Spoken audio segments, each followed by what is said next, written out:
Am I okay to start? Yes, please. Yeah. Hi, everyone. Welcome to the Academic Psychiatry webinar. We're delighted that you're here. My name is Shruti Garg. I'm a child psychiatrist and senior lecturer at the University of Manchester. And I'm here today. I co-lead the Mental Health Mission Capacity Development team with Dr. Kate Saunders, who's here. We have a really exciting lineup of speakers and a really great agenda that we're going to talk to you for the next sort of hour or so. Really talking to you about why choose psychiatry, as why psychiatry is an excellent career choice and practical ways to build a career in academic psychiatry. Before we start, just want to point out a couple of things. There'll be 2 links in the chat for you to look at. We would encourage all of you to sign up to the associate membership of the Royal College of Psychiatrists. It's free, and we'll be posting there lots of exciting opportunities for foundation year 3 doctors in research. So please sign up to that. The other link that'll be posted for you is for the Mental Health Incubator, which is another website which contains a wealth of information and signposting to various opportunities. So before I introduce the key speaker, there are some housekeeping rules, which Claire, would you like to share?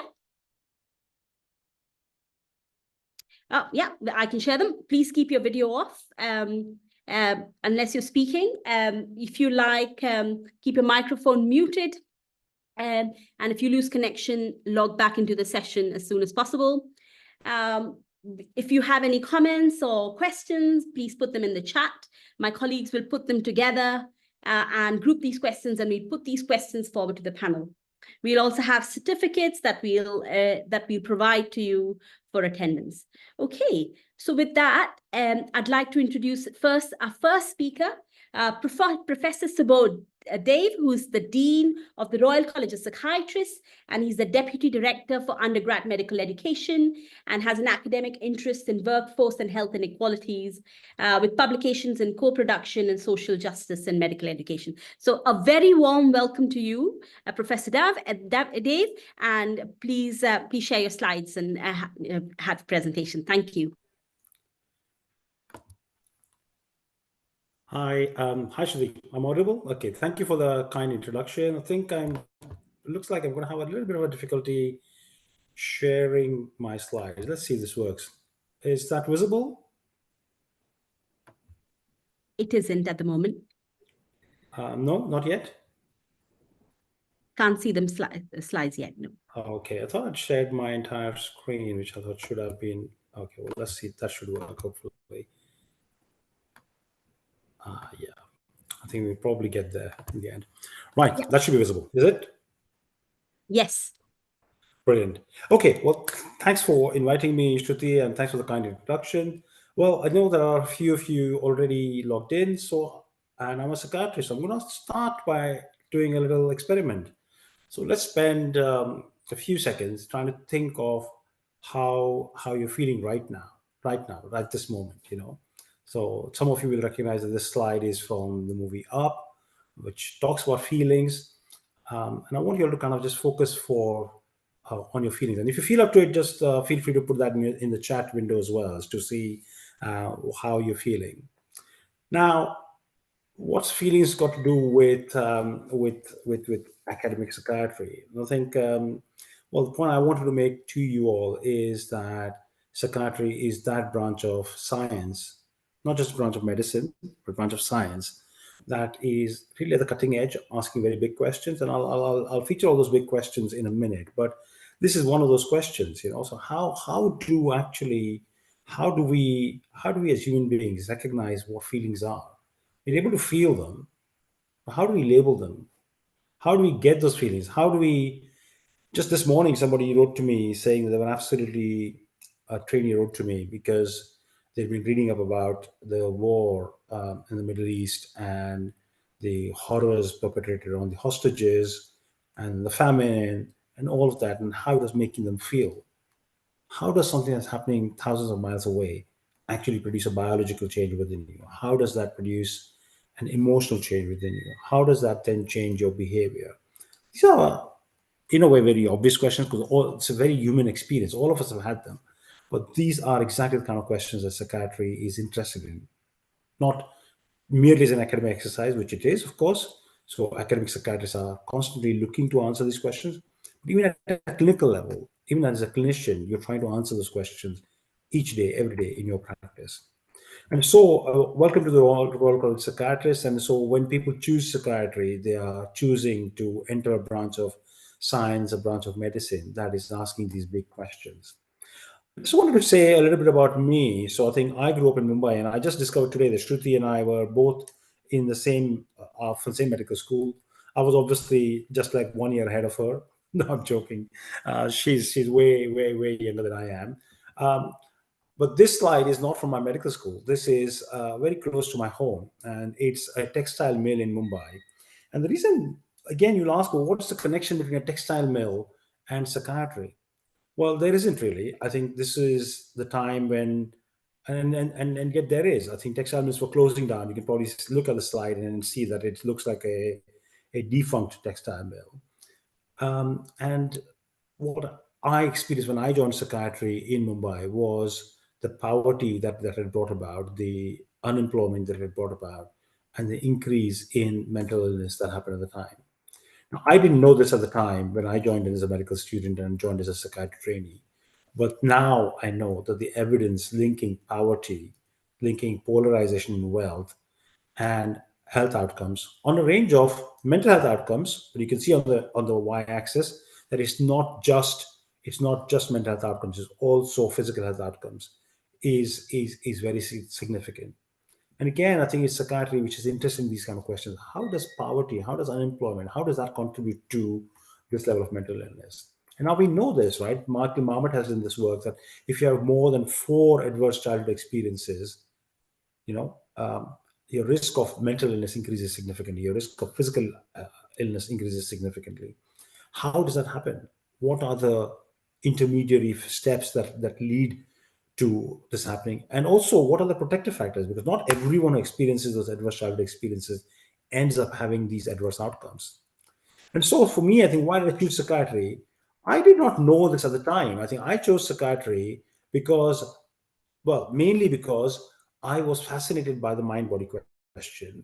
And then, secondly, because I mean, it was fascinating that you could talk to someone and without the need to use fancy instruments, without the need for fancy diagnosis, you could actually make a difference to another human being.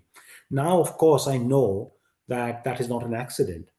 Talking to another human being often, if not always, seems to produce the same kind of changes that other physical treatments do, like medications or ECTs or some other kind of, transcranial magnetic stimulation. We find that often the same areas of brain are lighting up when you apply these treatments. And so these are big questions. These are not my big questions. New Scientist, some of you will be familiar with the journal, with the magazine. So it sent out a questionnaire a few years ago, just before the pandemic, to all scientists in the world. And this is a list of questions that it came up with. What are the biggest questions in science that scientists need to answer? And this is the question. These are the questions. What is consciousness? What is it to be human? What are the limits of physiology? That was the first question that I put up when I showed the slide around connection between feelings and behavior. What is nature? What is nurture? What will we ever have personalized medicine? All of these questions are questions that exercise psychiatrists. All of these questions that academic psychiatrists are working on.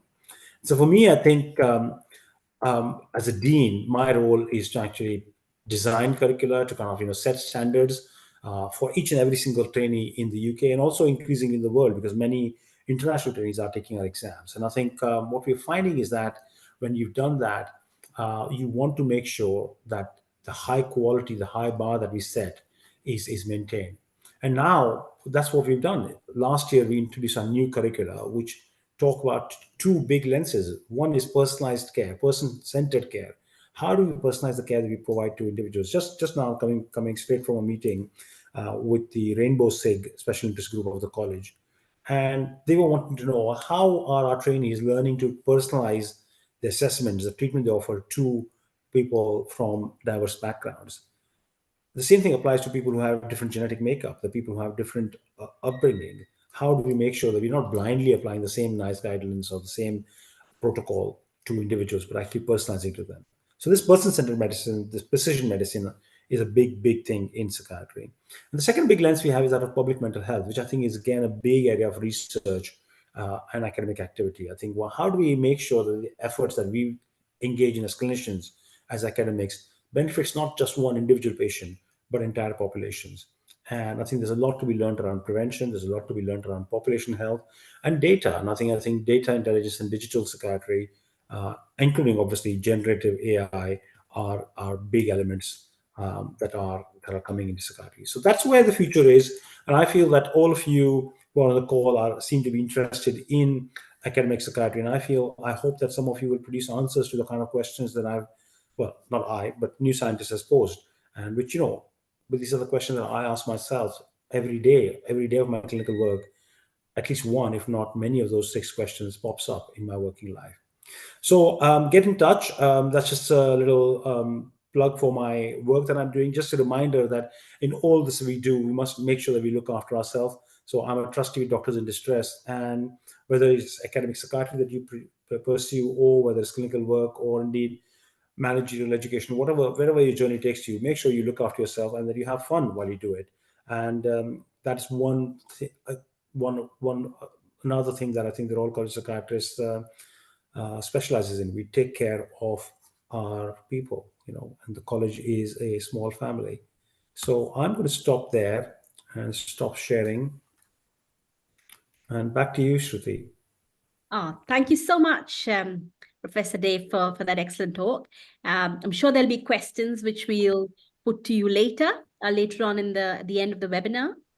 So with that, we have our next speaker, who's Professor Rohit Shankar. He's a professor of neuropsychiatry at the University of Plymouth and an associate dean academic psychiatry for the Royal College of Psychiatrists. And he's going to talk to us about psychiatry pathways. So over to you, Rohit.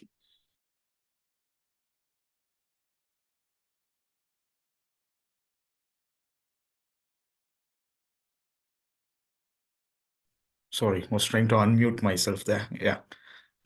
It's lovely to be talking here to all your trainees here. And I think Subodh's talk was very pertinent. And in particular, I think one of the things which he talked about was about have fun. And that's the important motto. I think you're going to be here. You're trained as doctors, and the next 30, 40 years, you're going to be working as doctors. And it's about the different ways and how you can have fun. So what I plan to do today is to talk you through academics through the vision of cycling. So obviously cycling is very close to the British heart, and everyone likes to cycle. Every school teaches cycling.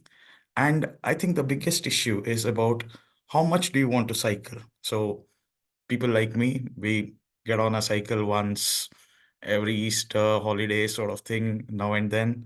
There are people who cycle on Sundays, people who cycle to work. And of course, if you really want to up the game and be at the top level, you've got people like Sir Chris Hoy, Laura, his wife, or you've got Bradley Wiggins. You've got the big names. So it's all about levels of enjoyment, levels of pursuit and vigor. Academics is a bit like that. So before I start, any good researcher always tells where all they've got money from, and not just to the tax man, but to everyone else. And none of the disclosures here have any impact on the talk today. And I can definitely confirm that no cyclists or cycles were harmed in the preparation of this talk here. So with that out of the way, the general schema of the talk, I'm going to spend a couple of minutes talking about the vision of why academics is important, and you need to continue and think about doing academics in your work, general work continuity, not just about training, the different routes and reviewing the current pathways and looking at where psychiatric training features and what is it that we can entice you with, what is it that extra that we can give you. And I'm going to also sort of highlight the gaps and the challenges which academics naturally brings, and generally the timeline of what happens next when things sort of you want to plan in that area. Sorry, my throat's a bit on the wonk. So the fundamental thing which I think we should never ever lose sight of is that every doctor That is, each one of you is a scientist and should always, in some fashion or the other, be involved in research. If you are not, we have failed as educationalists. We have failed as your seniors. We have failed as your mentors. Because I do believe the one thing that separates us from everyone else is an inquisitive mind, which has brought you here to make a difference. So it's so important that you get skin in the game in some fashion or the other. So what I mean by that is that research is not about doing genetics, and of course it is, but that's the high end tip of the iceberg stuff where you actually get paid money to do things and things. Research is very much about the inquisitiveness, a patient that you see and you wonder, why this? Why is what I've read in a textbook not what it's written here? What's written here is not actually being seen there. So it's about trying to assess, analyze, contemplate, and basically create impressions and challenge logic and be intuitive towards it. So what you do have is, as a scientist, as a doctor, you should be able to essentially appraise evidence critically. You have to be doing it at every moment. It has to be an antivirus which is there at work, protecting you, taking in information and assessing it, especially now with all this big hoo-ha about social media and information overload. We, as doctors, it's essential to teach and communicate science as medical leaders. For that, we have to understand science. We need to understand the process by which it's created so that we can offer it and be very clear where it sits. And most importantly, it's about our patients. If we have to give them choice and options and build our therapeutic relationships, you have to have science. And for that, you have to understand science. So it sort of percolates to what else can you do? Of course, we can actually help contribute actively by recruiting into studies to help shape the journey in precision medicine and personalized medicine. What do we mean by that? It's about shaping molecules or drugs to become more targeted towards illnesses or symptoms, or changing environments or changing setups and influencing outcomes by that, which is the personalization of it. So it's sort of, if you think about cycling, and if you ask the question, why cycle? You get so many answers. It's the same here. Why should you do research? Because there are many answers, but you have to do it. So what are the different routes? So your F2s starting off. So one of the easiest low-hanging fruits is just look around you. There is a whole research environment around you, just like air. You just have to recognize it. So you can recruit to existing studies which are already going on. There's a research team in every NHS trust, and going and chatting there helps. If you want something a bit more stiffer, you want a stronger element, you can think of doing a higher degree or writing a paper. So they are challenging, but they also give good satisfaction. And none of these are exclusive. Or you can start thinking about actually creating special sessions for yourself in discussion with your trainers to start, but then you have to account for it, the time spent in which you can actually do small projects, small audits, service evaluation, service implementation, all of which can generate towards research projects or to papers. And then there is the gold standard pathway, which is the integrated academic training. So those of you who are really wanting to take academics as part of your future life, then this is something which can be opened up and sort of thought through in a serious nature. But as with anything, with regard to any challenges, just like in cycling, people tend to fall down. There's crying, there is tears. My kids are, my daughter's now learning cycling. So I'm going through that stage. And it is intimidating. It's not easy. And it's not in everyone's interest. So everyone can't become Bradley Wiggins. And that's where you have to align as to what you want out of it. You need a thick skin to wherever you go, clearly. And you have to be prepared for failure. That's essential. One of the things which I really feel a pride about is that for every paper accepted of mine, I get rejected 2.87 times. So I've got around 300 odd papers, but you can imagine how many times I've been rejected. but I wear that as a mark of a sort of pride in a way.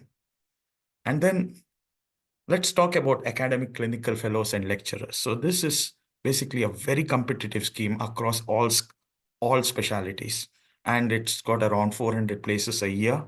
It's funded by the NIHR, who expect basically the creme de la creme, with the hope that they will become top academics going into generating independent, high quality research.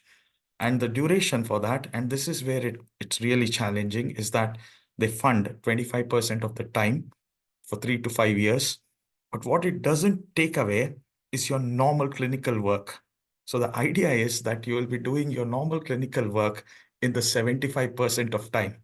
So you're going to be pitted up in 75% time to do what others will do in their 100% time. And the requirement here is basically early stage of specialty training, which is F1, F2, or CT1 to CT3. And you have to demonstrate outstanding potential. And it is not for everyone. It's really tough, and very competitive too. So coming to psychiatry training, why are we trying to sort of sell this to you here? Because psychiatry is in need of you. We need some of the best brains. You are already a best brain because you are a doctor there. And I think one of the big challenges is that psychiatry is losing clinicians who do research. There is a diminishing academic number, which means that we are not going to see a lot of science evolve, which means then that our patients lose out. And that's not fair as a specialty, that we see our science go down compared to other sciences. So there is also what I feel psychiatry can offer, a brilliant opportunity of unique medical challenges, newer medication, and things, large fertile test bed from neuroscience to psychotherapy. So I work in the area of epilepsy. Now, what's really interesting is 100 years ago, 1924, Hans Berger, a psychiatrist, was the first person who discovered EEG. That's basically the brain waves EEG to diagnose epilepsy. So it was a psychiatrist who led the field there. We keep forgetting that psychiatrists have been pioneers, and we need to sort of bring out the pioneerism in yourselves to help us with this. Going forward, what can you do? So if there are 400 places in the ACF pathway, and it's highly challenging across all fields and very competitive, but that shouldn't stop people from thinking about research. It comes back to the fact that if you want to keep healthy, you want to do cycling, it's the same sort of thing here. Do try psychiatry research in different ways. So you can identify a mentor in a topic of area or interest. Join the academic faculty in psychiatry. There are people out there who would support you and help you. And connect to the established academics in universities in your local area, or even now because of Teams and Zooms outside that. You can get engaged in a small way by collecting data. Many F2s are published with me by just going into records, collecting data when the call out comes, and then helping understand how the larger project works. Become visible, join your local research team. They're ever so willing to have you on board to be a PI or a co-PI, and you will understand how research implementation works and how money plays a role in the whole greasing of the process. Build your area of interest. If you see something interesting, and you will start writing it up. And what you will find is that there will be other people who have had similar sort of interests, and bringing it together would be a very fast, small acorn to grow a big walnut tree. And it's something which happens time and time again in our profession. Apply for a small grant. There are charities out there which will happily give 5,000, 10,000 based on what you want to do in a small area of work. And of course, you need some mentorship in all these things. And definitely, there is always that opportunity to go for ACF or do a PhD or a MD, which you should take, or a master's, to take your interest forward. So to sort of summarize in this sense, it's basically you got the formal route, the ACF and the academic clinic lecturers and higher degrees. But don't forget the non-formal route, which is basically less effort, less structured, and paced at your own this thing. So you can actually pace yourself and be able to fit in what you want to fit in as what you want to do as research. But it also think about supporting research implementation. It's very important that there are networks already which are in existence at trust level and the college level. The college RC Psych divisions and the faculty, academic faculty will be very helpful. The NIHR will be very happy to engage. And there are other schools which are there, which will help you with that. And most importantly, think 30 years. You're not the Usain Bolts, you're the Mo Farahs of the medicine world. So you'll be going there. And what skill set do you need to keep you happy, to keep you entertained? It's not just all about money. I can say that now I'm at the other end of the career, knowing that you're going to pay my pensions, but still, it is about skill diversity and what would you like and what range would you like to do. Now, coming again to psychiatry and my own personal experience, this is the sort of area where I play around with. This is my playing field. In people with intellectual disability, we work across a rainbow and spectrum. It's a very broad church. We do genetic research, we do medication research, we look into big data trends, and we are working in generative AI technology and apps. So we are working, creating robots and all sorts of interesting things which we play around with. And the idea is to develop psychiatric medical strategies linked in with socio-environmental changes. Complex care needs that so that we can then personalize holistic care. And co-production, working with patients is a delight, and they bring in their own unique blend to it because it's about their care. And this is something which I have learned a lot from patients day to day. This is the sort of model that we adopt when we actually work for this thing. In my area of epilepsy, intellectual disability, a lot of it is about moving away from conventional models of hospital-based learning. It's about understanding how to predict illness before it even happens. If it happens, how do we keep it short? And how do we turn it around with any medication? So prediction, prevention, personalization, and participation, very important. And that's where tech is coming in a big way. So that's my end. I think questions are in the end. Thank you very much. Thank you, Rohit, for that talk. Excellent analogy with the cycling and academic psychiatry. Without further ado, we have our next speaker, Dr. Kate Saunders. Dr. Saunders is a clinical academic, senior lecturer at the University of Oxford, and she co-leads the Mental Health Mission Capacity Development Team. So Kate, thank you for joining us. Please share your slides. I think Aista has my slides actually rather than me, but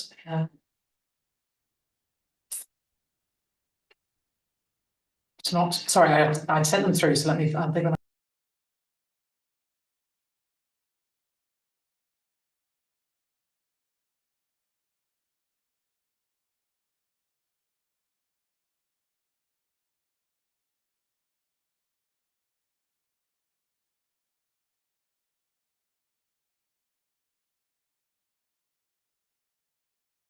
Oh yeah, that looks more like it. So hello everyone, it's lovely to be here. As Shruti said, I'm one of the co-leads for the Mental Health Mission, and for the last, goodness me, 7-8 years, I've been a training program director supporting academic trainees right from sort of foundation through to CCT. So it's lovely really to have the opportunity to speak in this context.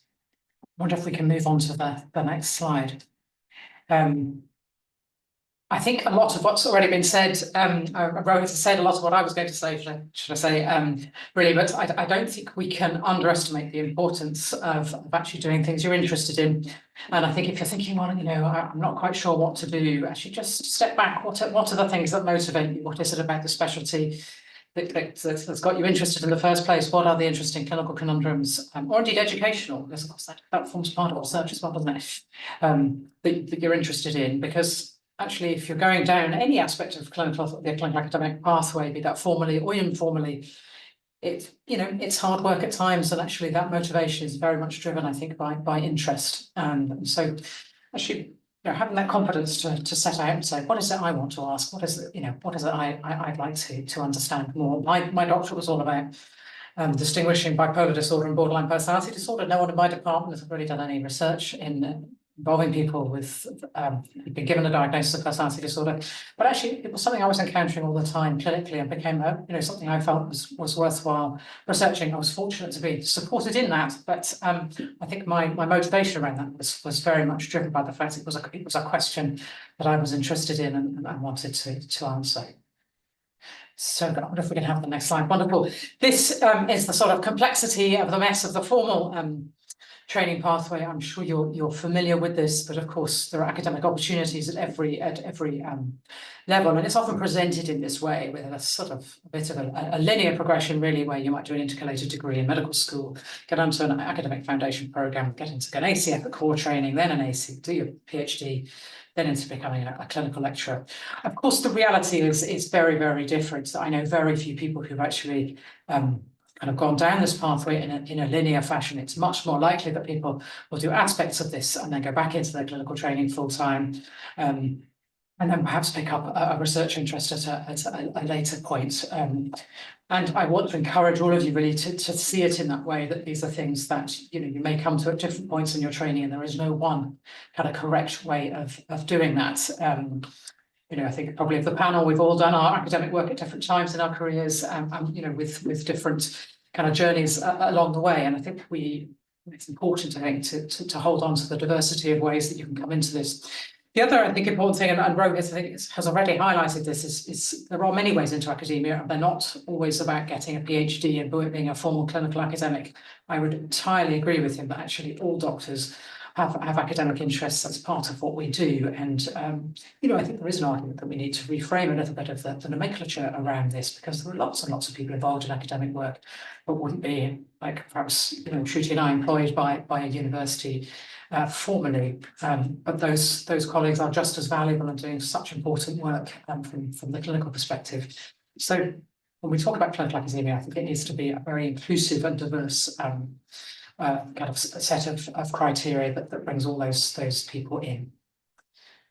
I stuck with me. Brilliant. Okay, so look, how do you prepare yourself to get going? I think the first thing that we can't emphasize enough is the importance of being good clinically. If taking on work in addition to your clinical training, actually you need to have a good set of clinical skills and be clinically competent. It also means if you're good clinically, you're probably going to ask better research questions, because actually you understand the clinical setting and the clinical challenges that are being faced every day. I'd really encourage you to make connections with people at all levels, because we will all have, depending on levels of seniority, had different experiences, and no one single person will have no one single person's kind of trajectory will necessarily be right. There are lots of different ways of doing things, and I think you get different perspectives from different people at different points within their kind of seniority. Do think about how you build an academic portfolio. Rohit's given lots of lovely examples about how to do that already, and I think let's see the opportunities and thinking a bit creatively. It's not just about that traditional route. Self-sufficiency, Rohit talks about a number of rejections. That is part of life, certainly if you're applying for grants and putting papers in, and there is something there about having I suppose a way of understanding that and dealing with it. I very much see those things as being formative. So you learn, I think, for every rejection, you learn a bit more about how you might write a better paper or construct a better grant. But it's the time that goes into it and the effort. It can sometimes feel, I think, very disappointing at times when things don't go the way you hope. So I think there is something important there about kind of having that self-sufficiency. And linked in with that is the perception of obstructions. I'm very aware that there are changes in training, particularly foundation training, that have just been announced, which may have quite an interesting impact on academic training. And very much in my role with supporting trainees locally, how do we find ways around that? How do we find the opportunities that those changes may provoke? Again, I'm repeating everything Rohit said, and he did it in much nicer terms with this analogy to do with cycling. But this idea of having a longitudinal plan is key. It's about trajectory rather than absolute position. Things will evolve and change, and just because you're not successful in that ACF doesn't mean that you can't go on to be a successful clinical academic. But it is about having that sort of long-term view rather than just thinking about the immediate. I wonder if we can have the next slide, I said. So if you haven't come across it, please do sign up and look at the Mental Health Research Incubator. This has been led by one of my colleagues, Kathy Creswell, and is a fantastic interdisciplinary platform for anybody who's interested in mental health research. There are lots of case studies, there are lots of opportunities to link up with other people. There is this Grow Research and Development Programme where you can apply for small pots of money to start doing some work. And it's just a fantastic site really to just get some insights from others. And as I say, that interdisciplinary element is, I think, what makes it quite unique. So it's not just about medics, it's about people from a multitude of disciplines who contribute to mental health research. And we know that our research is much better when it's done in that interdisciplinary frame. So please do look that up. Ista's just posted the link, which is wonderful. And I wonder if we can move on again, Ista. That's going backwards. That's interesting. We can keep going. Okay. So how do you build that portfolio? Well, there is lots of scope for being opportunism, the interesting clinical problem, the unusual placement, those chance encounters actually. There's a new technique that arrives. And you're using spare time you have whilst on placement profitably. So thinking about actually, I've just noticed that. I wonder if and I think sometimes those ideas and opportunities come when you're least expecting them. But it's, I suppose, having that level of preparedness, being ready to think about things, read about things, and question things. We're living in an interesting age, I think, particularly with the rapid use of digital approaches in mental health, which I think bring with them a huge opportunity in terms of things like phenotyping and more interesting outcomes and giving our patients control over their data. But there's lots of opportunity within that, isn't there, to think differently about how we might deliver things. Wonderful. Again, apologies, it's lots of repetition. We should have perhaps coordinated better, Rohit and I, but look, do approach a local R&D department. You will all have one. My experience is that often trusts are really keen to involve people in projects that they're being approached to deliver. And they will have a good oversight of everything that's going on in your area. So do get in touch with them. They're also very good about guiding you about possible, if you're wanting to take a project forward within your trust. They're a source of lots of useful information in relation to that. So have a think about training and some research methodology. So increasingly, particularly working in the data space, being able to code is a useful skill, for example. And actually, there are excellent resources online now that you can work through that will give you the basics of coding in something like R or Python.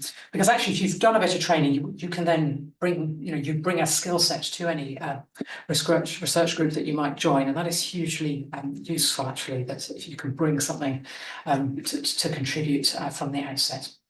Do have a look at funding schemes. There are lots available.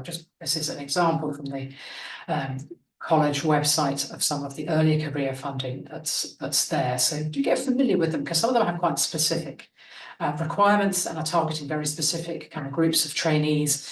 But this is a space that is evolving, and I think it's very exciting. Things like MQ, which was a charity that didn't really exist 10, 15 years ago, but it actually was set up very much to support mental health research, recognising that there was a real need. So do have a look at that. The other area where I think there's opportunity is exploring those data sets that are already available, and there are quite a significant number.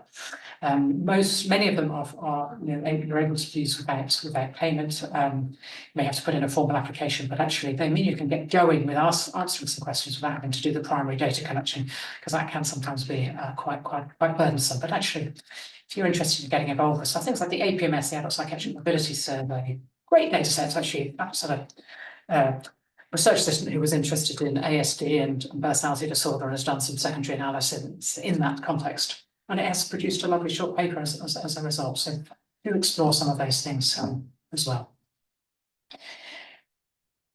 The other thing I've put in, this is a bit of an old tweet now, but I do think it's worth saying, because we never talk enough about it, I think, is for all the publications and successful grants that you will see any clinical academic has on their CV, there will be a much larger number of things which they don't tell you about, which is the grants that have been knocked back, that the peer reviewers that have decided the paper's not worth publishing. There's all of that, and I just want to sort of mention that, because again, we don't talk enough about it. And it can, I think, feel particularly early on in your career that those setbacks are significant, but actually all of us have had them. I would imagine everyone on the panel has their own set of stories around that. So this is, it's about that trajectory and that longer term journey, and seeing these things as opportunities rather than a reason to stop getting involved. Great. I've mentioned the incubator already, just that I put it in twice because it is such a fab site. I think if you click again, there's encourage you all to think about looking at the Royal College. I think those links are already in the chat, and thinking about how you can get involved. I think that's pretty much what I was going to say. So thank you. Excellent, Kate. Thank you so much. I think it was worth reiterating some of those points that Rohit made. So I think excellent points, practical points for everyone to take home. So with that, we have our very last speaker. I'm really delighted to welcome Dr. Joanne Doughty, who's going to talk about her own PhD journey. She is a consultant child and adolescent psychiatrist and an honorary senior research fellow in Cardiff. And her research is in children and young people with genetic syndrome who are at high risk for neurodevelopmental and psychiatric neurodevelopmental conditions and psychiatric disorders. And yeah, over to you, Joanne. Lovely. Let me just try and share my slides. Can everybody see those okay? Yes, thank you. Lovely. Not showing as my slideshow. There we go. Lovely. So I know time is short, so I'm gonna hopefully be brief so we can leave lots of time for questions at the end. But I thought it'd be really helpful just to reiterate some of the points that the previous panelists have made, really, by just describing some of my own personal experiences and my own career journey, which will touch on some of the different aspects, about the training schemes that have been mentioned before. So briefly, just overview again of the research opportunities in psychiatry, thinking about some of the pathways and my experiences of those pathways.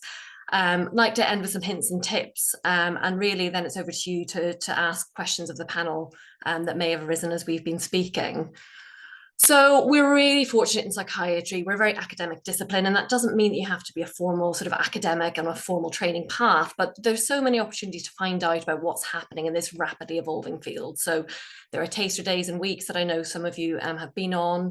There are a number of summer schools hosted by a number of different universities and psychiatric departments that you can have the opportunity to attend, perhaps during some study leave. And as part of a lot of training schemes, there are actual special interest days allocated during your training, where you can spend some time with research groups or even different research groups, getting a flavour of the sorts of opportunities that there might be. Of course, you're always welcome to attend conferences and courses, and the Royal College hosts a number of excellent conferences with special sessions often that are dedicated towards trainees at the early stages of their career. The other panels already mentioned, got opportunity to take part in standalone research projects, collect data to help with ongoing projects, perhaps in your health board, your trust, or your department. And of course, there are formal research training routes as well. So when it comes to thinking about the sort of formal pathways, we've already mentioned the Academic Foundation Programme, the ACF scheme, clinical lectureships. It's also worth noting I'm based in Wales, and there is an integrated clinical academics scheme in Wales, known as the Wales Clinical Academic Track, which has some advantages over the uncoupled schemes. If anybody's interested in hearing more about those, I can always have a chat offline about those as well. But as the previous speakers have said, there's more than one way to skin a cat, there's more than one way to create a clinical academic, and there are all sorts of alternative career pathways. It's not a conveyor belt. You haven't lost the opportunity if you don't get on at foundation training and become a clinical academic at the end. There are all sorts of different routes.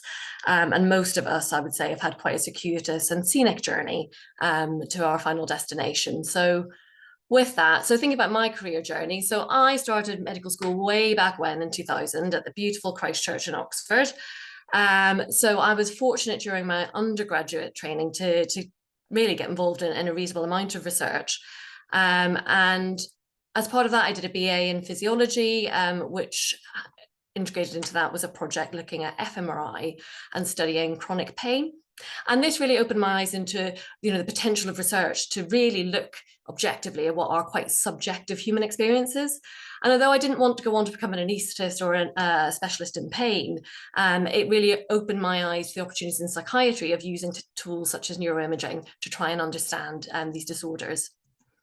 So I then did join the Academic Foundation Programme. It was in its infancy, really. I think it was the second year that it had been running. And that was again at Oxford, so working at predominantly the John Radcliffe Hospital, but also at the Warneford Hospital, which is the psychiatric unit.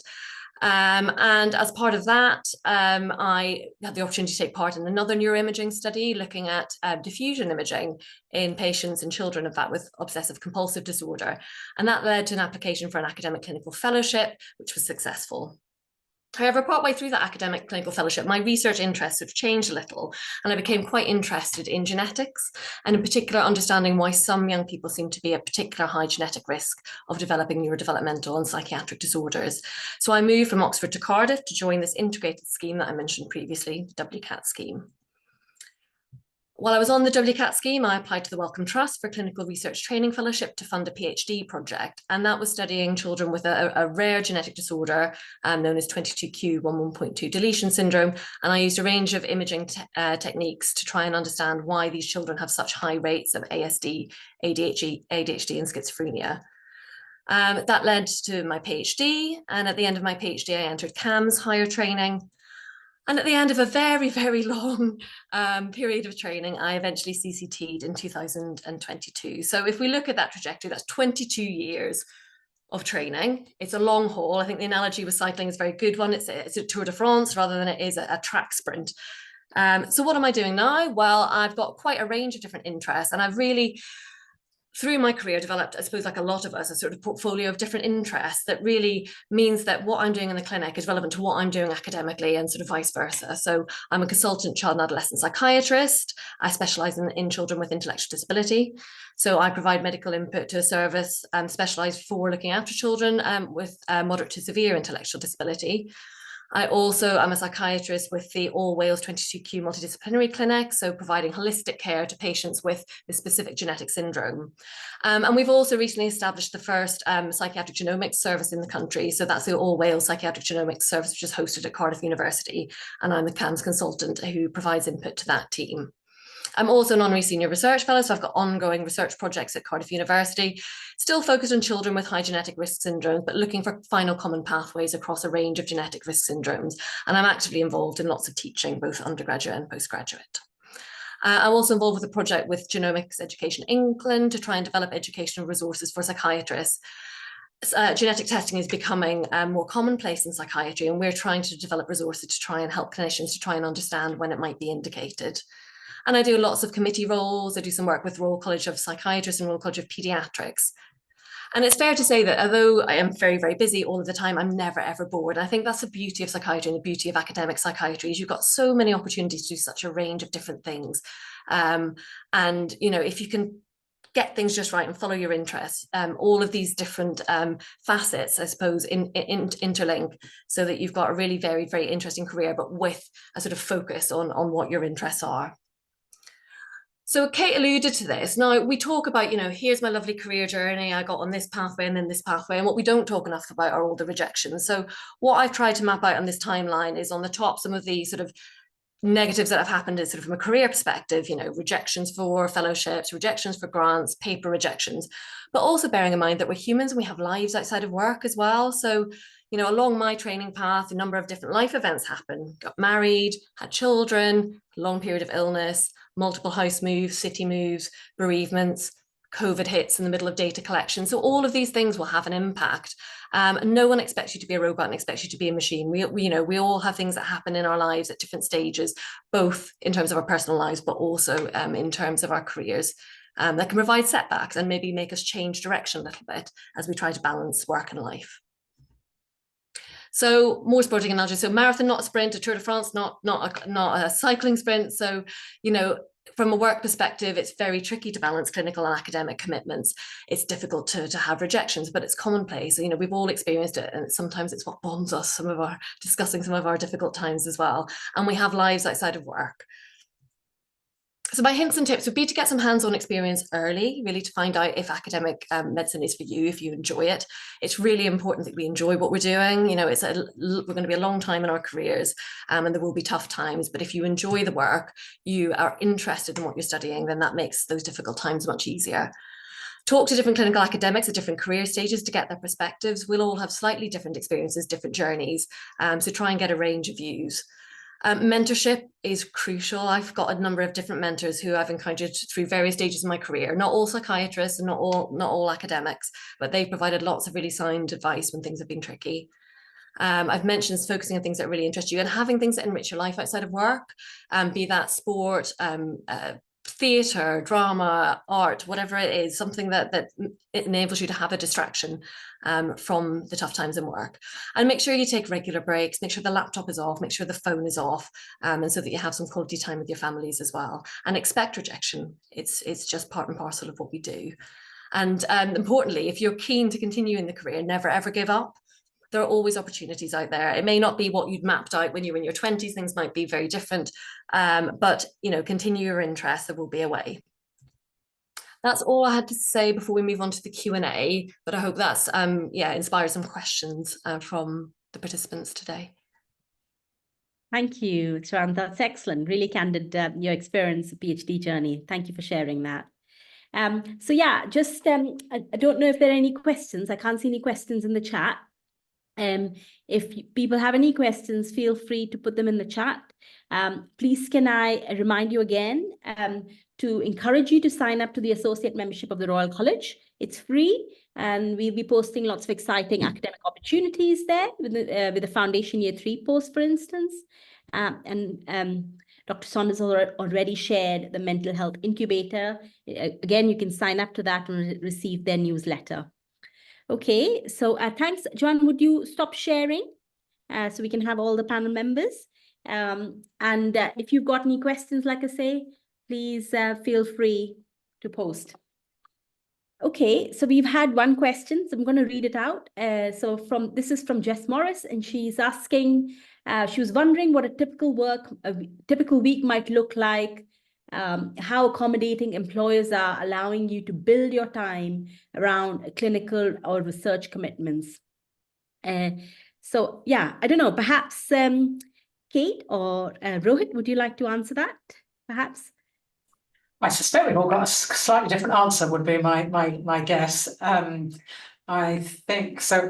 I have an educational role, so I suppose I spend quite a bit of time, probably like some other panel members, teaching and supporting trainees. But within that, the rigidity of the sort of term time and things, I think I'm very fortunate to have quite a lot of flexibility. I just want to pick up on one thing that Joe was saying really about looking after yourselves. I think that flexibility can sometimes mean putting boundaries in place is more tricky. I think I would reflect on when I had a joint consultant and academic post for a couple of years, where that was actually, I have to say, quite difficult, and trying to be clear about where I was and what I was available to do at particular times of day. It took a bit of work. It's definitely doable, but I think it can feel quite hard. I think it goes against our natural instincts to say no to clinical things, but actually, if you're being funded for academic work in that time, sometimes you do have to actually say, I'm sorry, but Mondays and Tuesdays, my academic days, I'm not contacting. But on the whole, I think people are very supportive, and yeah, sometimes you just have to be a bit flexible. Thanks, Kate. Do you want to add to that, Rohit, at all? Oh, thank you. I mean, it's quite an interesting one, isn't it? Because I think with clinical work, you have provenance. Basically, people have trained for it. We know how good they are or experienced they are, and we'll get their bang for the money. The main thing I think in research is nobody's going to give any time without actually knowing what you're going to get out of it.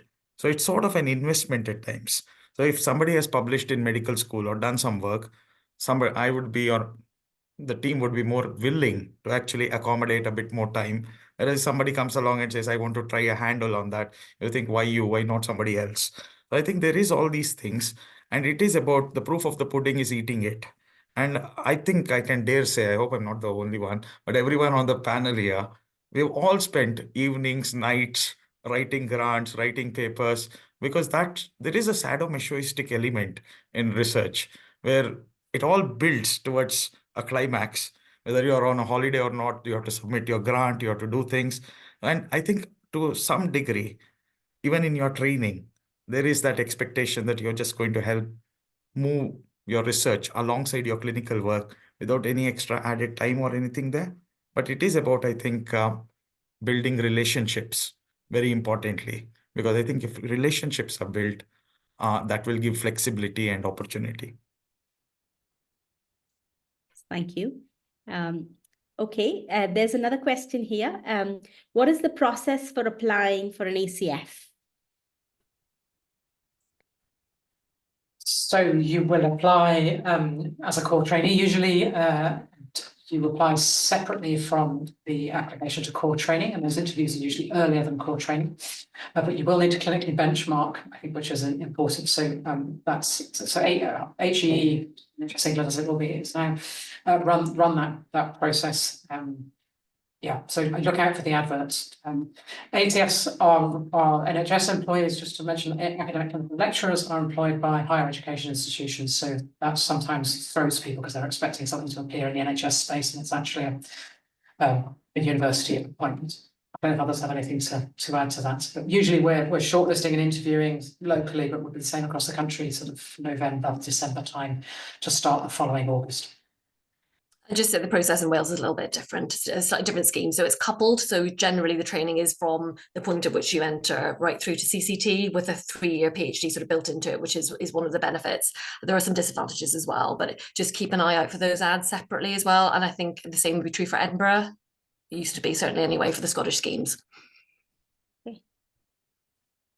Well, thank you. I noticed, thank you, Rohit, for putting the link in the chat to those ACF schemes. That's excellent. Okay, so I don't think we have any other questions. If people have any other questions, you have your last opportunity to place it there, but we are at time as well.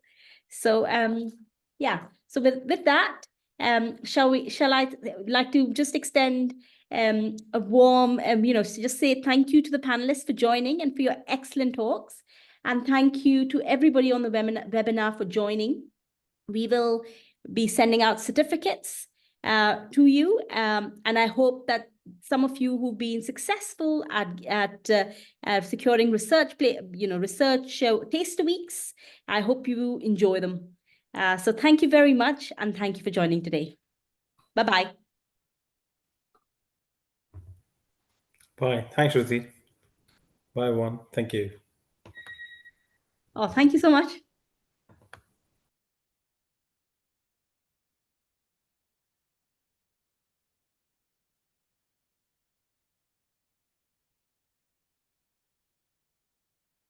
Thanks, Claire, and thanks for organizing it all. Thanks, Patricia. Thank you.